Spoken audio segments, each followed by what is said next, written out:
Hello to all my hack and slashers and good guy dolls. My name is EJ Marino, and we have a Chucky review. The Halloween spirit is over, but it still lives on in this slasherific show. We are talking about episode 4 called Just Let Go.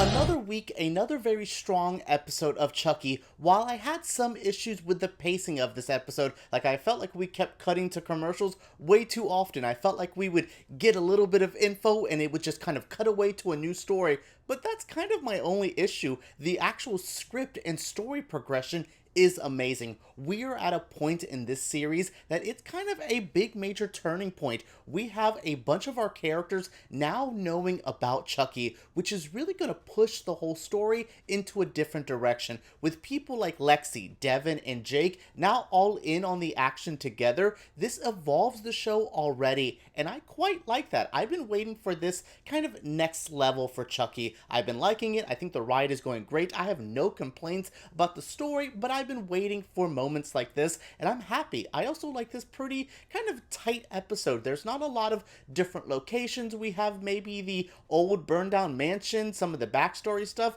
but we're mostly set in the hospital, so it adds a high tension level, which I thought was pretty well used. I also have some major questions in this, like, is there already multiple good guy dolls? Like, we had the one that Junior kept having fantasy visions of, but then we had the burnt, crusty old Chucky. What is going on there? There's a lot of like juicy stuff. We actually got our first Nica and Tiffany like reference as well. We're really starting to go. I've heard from multiple sources that episode 5 is the episode that things pop off at, so I'm really excited because episode 4 was good, delicious, and had a lot to offer. So let's get into the recap right now. The episode starts and we are dealing with the aftermath of the mansion fire at the mayor's house. Jake goes to the hospital and starts trying to figure out what's happening. He starts seeing who's all there, what's happening, and now he has a lot to deal with. Like, the plan that he made with Chucky kind of backfired, and now he's in a spot where he's really having to think this through. He's seeing Devon, and him and Devon have a cute little moment together. Anytime Jake and Devon have a scene together, I'm just like, oh, teen love, I love it so much. And we also had Lexy confronting Jake. She is in on all of the Chucky tea and says, let's spill it. Yo, you try to get me killed, little boy. And I'm like, yeah, no, she has a point. Like, but at the same time, in a later scene, we realize she's not really owning up to her side of the bullying as well. I think her and Jake are both wrong in what they did. She was a horrible bully. He's sick to kill her doll to get revenge. Maybe his is a bit heavier than hers, but I do think they're both at fault here, and I do think we're at a turning point with these two characters. She's kind of bitchy to him still in this episode, but we start seeing them start growing. They start bonding, connecting. We get into that a little bit more later on, but I do like their first little interaction here, where she's really angry at him, and I'm like, she has a point. Like the amount of craziness that happened. We find out that they know Oliver died not by the fire but by the stabbing. We also see Junior has a bit of some lung issues that his dad is going to annoyingly take over. Oh my god, his father. Uncle Sawa, I swore was going to be the nice one. Turns out to be much creepier. Yeah, a lot of this hospital drama is building up, and then we get to the oh my god moments. Throughout the episode, Detective Evans is on the case. She is still trying to piece all of this together. She still has it in on Jake, but she's starting to question the good guy doll aspect of that. She brings that to Devon's attention, who starts to do his own research. This is where we get that little bit of a Nica and Tiffany moment. We also get some of the Chucky backstory, which let's get rid of all of that now. We find out that Chucky went to a boys' home, went a little cuckoo crazy there, killed a janitor. This was a pretty okay flashback moment. Last week's flashback stuff was so impactful, so to go to this moment, I was just like, okay, the actor they got to play like young Dourif was cool. He was like a fun young Chucky vibe. He killed somebody, found a new young protege, but that didn't really lead anywhere, unless I'm missing a major reference there. Is that like a callback to something? Let me know, Chuck fans, down below, because I was just like, this backstory stuff was okay. It just wasn't as meaty as some of the other episodes. I was into more of like the parent drama, so we cut back out of the flashback, so we're dealing with the family stuff, the grown-up stuff. We have like Junior's parents mad at Lexy's parents, and we have Lexy's parents mad at their parents, and Detective Evans is just like, all y'all are pieces of crap. Let's talk. And they come for her son, and she's like, oh my goodness, I will arrest all four of y'all pieces of trash.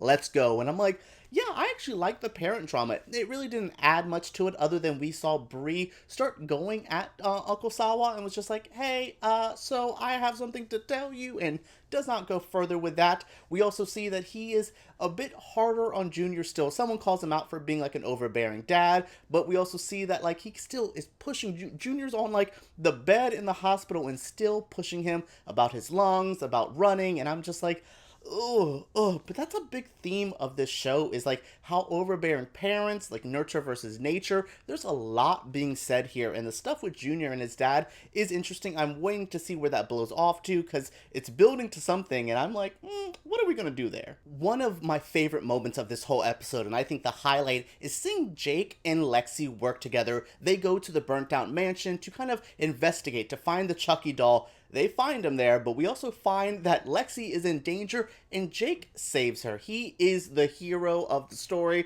Potentially, he has a lot of wrong to make up for. But yeah, he decides, I don't want to kill Lexy. He has a perfect opportunity. He is also like pissed because he's just like, you're not getting it. Like, what's not clicking, girl? And I'm just like, she is so hard-headed, but she's starting to crack a little bit. I'm really starting to understand the Lexy character, and she's getting more and more layers. This little young actress, all the actors here, are just slaying it. Now, in this scene, we also see a cop dude kind of bust them for breaking into, like, the old abandoned house now, and he's just like, hey, I'm gonna need y'all to go, and I'm also gonna take this burnt-up Chucky doll. I'm sorry, I know the parents asked you to bring the doll back, but you see that terrifying burnt doll? Don't bring it to that little girl in the hospital. She don't want it. That also leads to you dying, you moron. So he brings Lexy, Jake, and the burnt Chucky doll to the hospital, which leads to him getting stabbed a bunch of times. That was a pretty great scene. I did like it. Burnt Chucky is sassy. There are some good Chucky quotes here. Yeah, we also see that the hospital is a bit of madness here because he goes to pull Caroline's plug just to cause mayhem. Did he want to kill her, or was it just to get everyone frazzled again? I'm a bit curious on that. We also get a great final moment here where Chucky throws up that middle finger and says, yeah, I see you three. I know what's happening, and it's interesting. Like I said, I really like the point now that basically Junior is the only one out of the loop. He'll be in it by next episode because it's interesting to see that we have a new team. We have a young group of kids like building up. As a Buffy fan, is this going to be the Chucky Scooby Gang? Because I would be here for it. Devon, Lexy, and Jake all offer something very interesting, and then adding Junior into the mix, I could see this lasting longer. I was really curious of like what we would do with a season 2. If we put them together, I could see it. Man, what are we gonna do next week? Like, where do we go from here? We have more characters finding out about Chucky. Everyone's starting to actually use Google and research this doll, so that's good to see. I'm curious of where we go next week. What are your predictions? Because I think we're gonna start getting Tiffany, or at least Nica, or somebody next week to up the ante. Hell, maybe even Andy. I cannot wait for somebody to show up and really spice it up because it's good, but this little gumbo could be spicier. All of the characters are in a crazy spot in episode 4 of Chucky, and I love that. This makes me more excited for episode 5 and the future of this show. What are you guys thinking of this episode? What do you guys think of my review? Let me know down in the comments below. Subscribe to my channel because I make videos like this every single week. I'm going to be covering Chucky to the end. We got some more stuff coming. I also have a trip to LA possibly coming up that I cannot wait to tell you guys more about. So we have a lot to talk about. We got some Halloween stuff to talk about. Let me know how your holidays were. I am so excited to talk about Chucky. Let me know everything down in the comments below. Let's talk about this great TV series and more down below.